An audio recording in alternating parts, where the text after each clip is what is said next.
3:00 na ng hapon mga kakampi.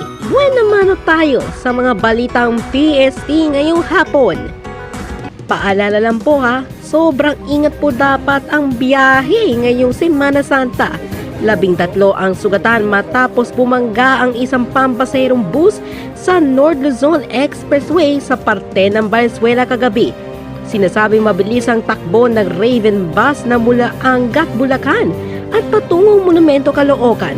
Lumibat umano sa kabilang linya ang bus kaya bumangga ito sa closed van at bumangga rin sa dump truck.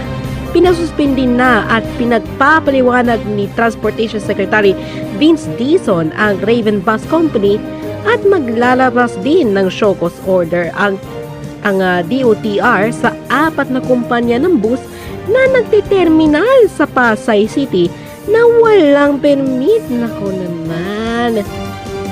Kabilang na dito ang Filtranco, Megabus, 1010 at RMA.